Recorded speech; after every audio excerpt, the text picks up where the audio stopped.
Bom dia, meu querido irmão, minha querida irmã da Seara Espírita. Tu que vens a esse diminuto canal, na possibilidade e na certeza de poder angariar possibilidades futuras de desenvolvimento, de entendimento.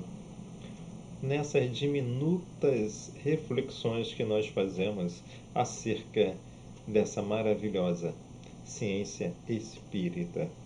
Hoje, dia 17 de dezembro de 2023, se conosco hoje e sempre, e como sempre fazemos, abrimos o nosso livro Caminho e Verdade e Vida, obra psicografada por Chico Xavier, editada pelo seu amado mestre, mentor espiritual maior e nosso irmão Emmanuel. A lição é 68, Além Túmulo. E senão a ressurreição de mortos, também o Cristo não ressuscitou. Paulo, 1 Coríntios, capítulo 15, versículo 13.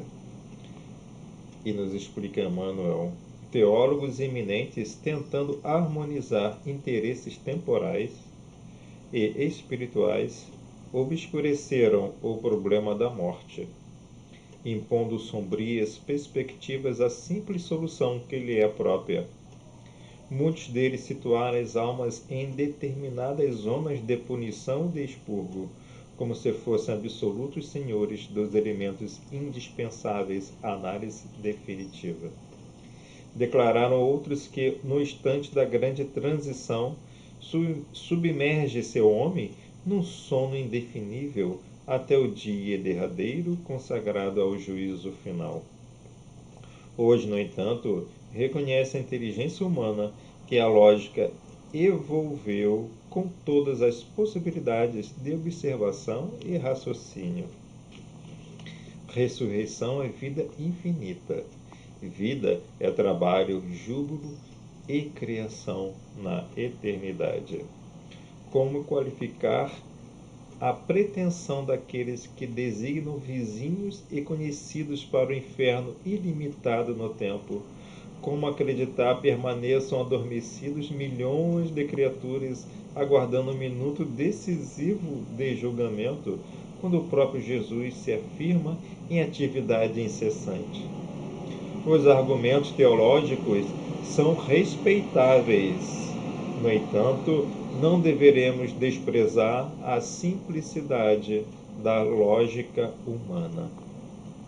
Comentando o assunto portas adentro do esforço cristão, somos compelidos a reconhecer que os negadores do processo evolutivo do homem espiritual, depois do sepulcro, definem-se contra o próprio Evangelho.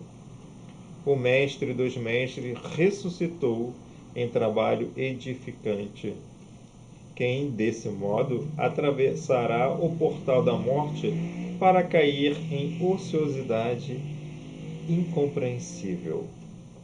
Somos almas em função de aperfeiçoamento, e, além do túmulo, encontramos a continuação do esforço e da vida. Mais uma maravilhosa lição que possa tu irmão e irmã que pela primeira vez assiste a esse canal, possa ser despertada pelas oportunidades divinas dessa maravilhosa revelação que é a doutrina espírita, possa além de tocar-lhe o coração, possa ampliar-lhe as possibilidades de raciocínio e entendimento, para que tu possas, no conceito mais amplo da exemplificação cristã, conjugar os elementos em perfeito equilíbrio de sentimento e raciocínio. Mas a estrada não é simples, a estrada é pedregosa, cheia de artimanhas e ciladas, não do próximo, mas aquelas que porventura se lhes apresentado, te converge ao teu próprio eu, em dilatação, em confronto pelo seu eu profundo, como nos diz Joana de Ângeles. Mas eis que, permanecendo assistido em comunhão com as doutrinas mais elevadas que vêm do nosso universo, dos nossos mentores espirituais, possa tu consagrar no exercício do teu dia a dia as possibilidades mais simples do exercício fraterno e da ajuda espiritual e moral de evolução de si próprio e da humanidade, pois a cada passarinho compete a sua pequena semente, a sua pequena gota de água para iluminar esse oceano em chamas ainda de descrença e de ignorância humana. Se conosco, Deus te ilumine, hoje e sempre, que assim seja. Então, hoje o nosso 46º episódio das nossas reflexões sobre o livro Missionários da Luz, o capítulo 10, Materialização, que nós muito bem podemos falar ou chamar de Materialização Amor.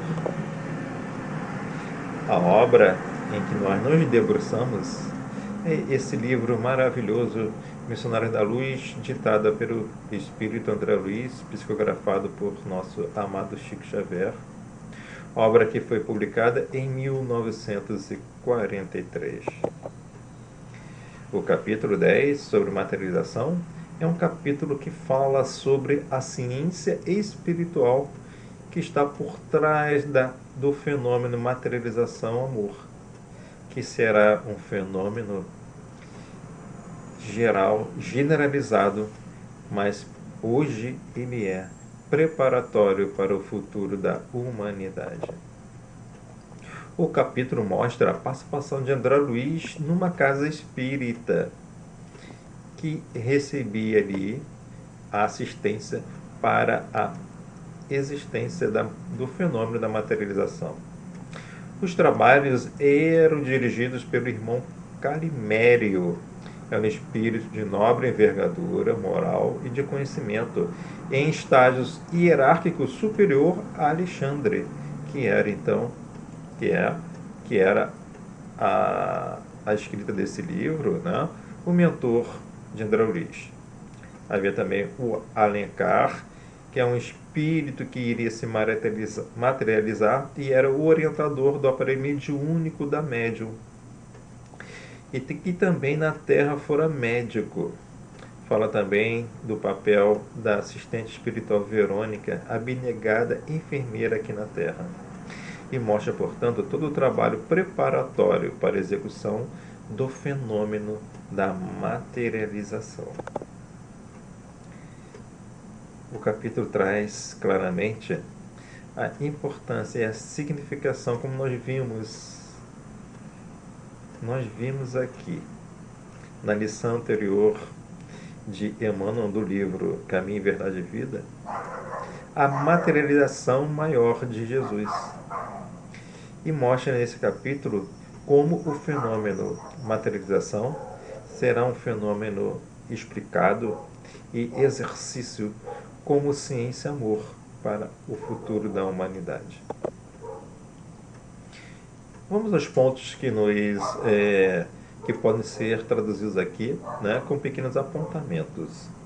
Primeiro,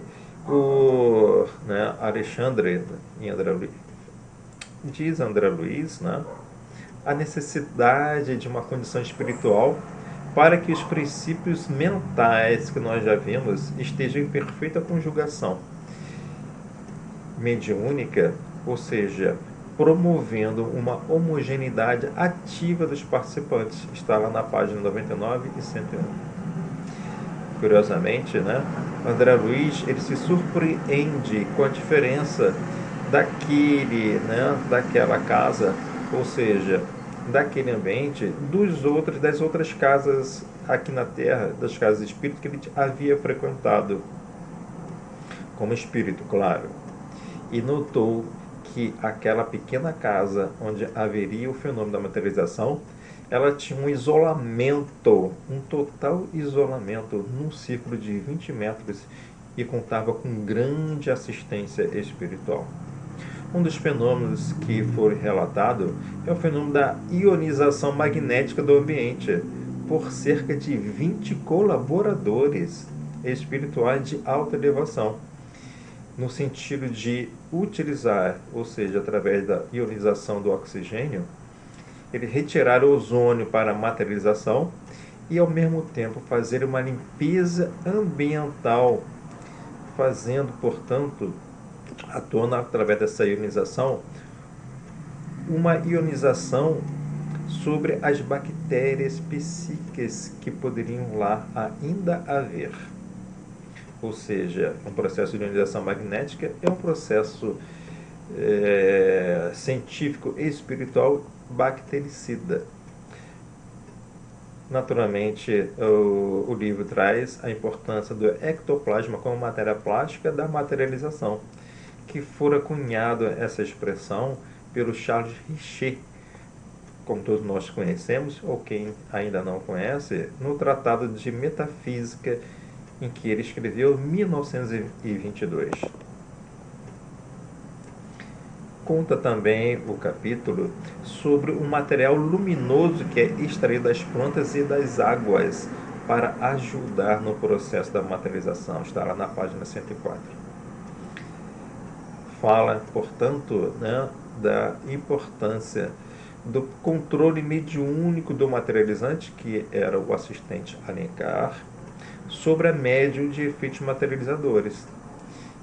Ou seja, esse exercia considerável controle sobre a moça, que a ele se ligava através de tênues fios de natureza magnética. Está na página 104.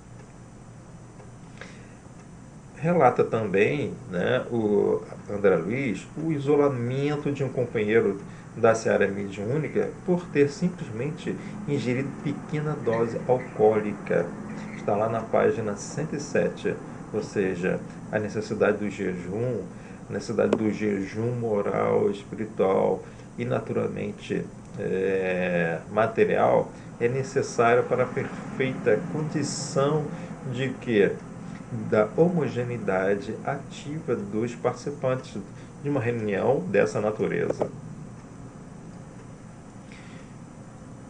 E o primeiro ponto em que nos chama a atenção, que nós somos compelidos a dividir com você, meu irmão, minha irmã, é a limpeza do organismo da médium. Então, como é tratado isso? Olha a observação de André Luiz. Ele, no caso Alexandre, Verônica e mais 3 assistentes diretos de Alencar, como nós dissemos aqui, que é o espírito que iria se materializar, colocaram, portanto, as mãos em forma de coroa sobre a fronte da jovem e vi que as suas energias reunidas formavam um vigoroso fluxo magnético que foi projetado sobre o estômago e o fígado da médium. Órgãos esses que acusaram imediatamente novo ritmo de vibrações. Ou seja, a partir desse processo, houve o que? Uma aceleração do processo digestivo através do estômago, e a operação do fígado. Vale muito a pena ler esse capítulo, para a gente discorrer sobre, você entender o processo que existe, mas o que? Eles, através de uma imantação magnética, aceleraram o processo de limpeza do organismo da médium. Nos chama a atenção também o preparo do sistema nervoso para a saída de forças, ou seja, do ectoplasma. Sobre o fluxo luminoso da destra de Alexandre, o cérebro da jovem alcançava brilho singular, como se fora espelho cristalino. Todas as glândulas mais importantes resplandeciam à maneira de núcleos vigorosos excitados por elementos sublimes. Ou seja, após então a limpeza digestiva, os assistentes passaram então a preparar o sistema nervoso para a saída das forças. E aqui André Luiz relata o papel, por exemplo, de Alexandre. Na verdade, assim, toda aquela assistência, com a irmã Verônica, se ocuparam de determinado centro nervoso, centro vital do sistema nervoso da médium. E Alexandre se ocupou diretamente do cérebro dela. a operação propriamente do desdobramento da médium. Diversos servidores espirituais começaram a combinar as radiações magnéticas dos companheiros terrenos a fim de constituírem material de cooperação. Enquanto Calimério, portanto, que era o dirigente maior, conforme nós apresentamos, né, dos trabalhos, projetando seu sublime potencial de energia sobre a médium, operava ali o desdobramento que durou alguns minutos. Verônica e outras amigas amparavam a jovem, parcialmente libertada dos veículos físicos, mas algo confusa e inquieta ao lado do corpo, já mergulhada em profundo transe. Está lá na página 109. A garganta ectoplásmica, muito interessante, que no momento havia, né, uma descontinuidade daquela sintonia mental, e Calimério solicitou a Alexandre para que ele possibilitasse, para que ele agisse imediatamente para a convocação da atenção aos irmãos que lá estavam participando, né, nos irmãos do plano terrestre. E André Luiz então narra: aos poucos, vi formar-se sob meus olhos atônitos um delicado aparelho de fonação. No íntimo do esqueleto cartilaginoso, esculturado com perfeição na matéria ectoplasmática, organizavam-se os fios tenuíssimos das cordas vocais, elásticas e completas na fenda glótica, e em seguida Alexandre experimentava emitir alguns sons, movimentando as cartilagens aritenoides, formarem-se ao influxo mental e, sob a orientação técnica do meu orientador, uma garganta irrepreensível. E através, então, portanto, dessa garganta ectoplasmática, Alexandre convocou a todos os participantes, né, os médiuns ali naquela reunião, a cantar um hino para que pudesse convergir, né, as suas, né, uma unidade psíquica em torno do trabalho a ser executado. Então, fenômeno maravilhoso também de materialização. No caso, as pessoas, ele não foi propriamente uma materialização, mas foi uma construção porque as pessoas não viram, né? Mas foi uma construção material, tá certo? Com o quê? Com ectoplasma. Mas o que foi? Mas o que foi materializado? Materializado o quê? O som. Né? Ele fez uma perfeita garganta e materializou o que? O som. E a materialização de Alencar? Aos poucos, valendo-se da força nervosa exteriorizada e de vários materiais fluídicos extraídos no interior da casa, aliada aos recursos da natureza, Alencar surgiu aos olhos dos encarnados perfeitamente materializado. O irmão Alencar entreteve pequena palestra diante dos companheiros terrestres extasiados. E o futuro da humanidade? Alexandre, então, falando ao final, para André Luiz. Uma vez que André Luiz, ele estava ali plenamente extasiado com o fenômeno que ocorrera, mas, no entanto, inquieto sobre aquela condição daqueles irmãos terrestres que estavam ali participando da reunião de materialização, e ele se encontrava, de certa forma, contrariado com a quantidade de irmãos espirituais, de assistentes espirituais, do trabalho espiritual realizado, e ali ainda aqueles pequenos irmãos ali em reunião não estavam totalmente ali conscientes da santificação daquele processo. Então Alexandre disse para André Luiz: você sabe que este domínio exige santificação. O homem não abusará no setor do progresso espiritual como vem fazendo nas linhas de evolução material, onde se transformam prodigiosas dádivas divinas em forças de destruição e miséria. Não, meu amigo, convença-se de que todos os nossos atos, no bem ou no mal, estão sendo praticados para a humanidade inteira.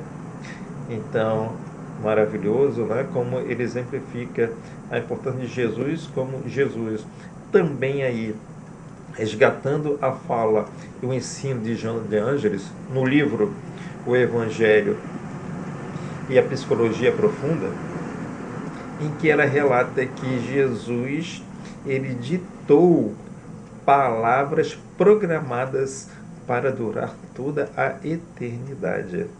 Então, nem isso foi gratuito, foi completamente, mesmo naquelas situações em que Jesus se confrontara, né? Seja se confrontando com a mulher no poço pedindo água, seja se confrontando, né, no Sinédrio, Jesus trouxe palavras programadas para durar toda a eternidade. E assim também são cada fenômeno, cada exercício que nós fazemos compõe uma pequena nota para essa orquestra futura de uma humanidade beneficiada pelos mecanismos dos ensinamentos e dos sentimentos que, porventura, cada um de nós, no nosso íntimo ou em conjugação mediúnica, numa reunião, estaremos também contribuindo para a transformação dessa humanidade. Alexandre, embora aqui, então, chamando a atenção de que nós ainda não estamos preparados, a humanidade não está preparada para a vulgarização desse fenômeno, uma vez que esse fenômeno exige uma condição de amor necessário para não só a materialização como fenômeno, mas para o exercício santificante desse fenômeno. Então, Alexandre não só chama atenção para esse fato, como também diz que mesmo na sua diminuta dimensão, esse fenômeno realizado contribui para, como uma nota singela, para essa grande sinfonia que há de convir. Virá um dia para toda a humanidade, que é a paz e o amor compreendido na sua esfera maior, em comunhão mais perfeita com os ensinos de Jesus, a gratificar todas as possibilidades que nós temos de estar estudando em comunhão plena, exercitando os nossos atos de benevolência sentida e compreendida em todas as nossas ações, em todos os dias e em cada minuto de nossas existências.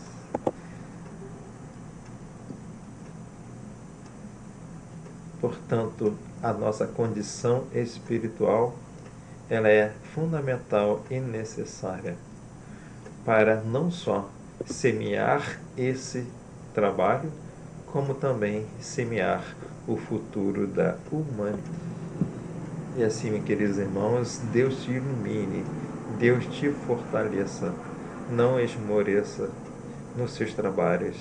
Saiba que o diminuto esforço que cada um de nós empreende no dia a dia é um diminuto esforço, é uma diminuta nota nessa sinfonia maravilhosa que um dia será cantada em todo o seu esplendor.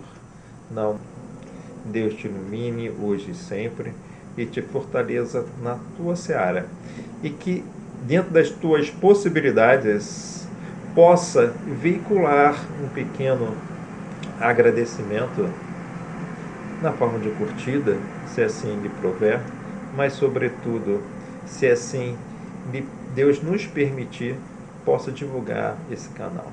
Deus te ilumine hoje e sempre. Que assim seja.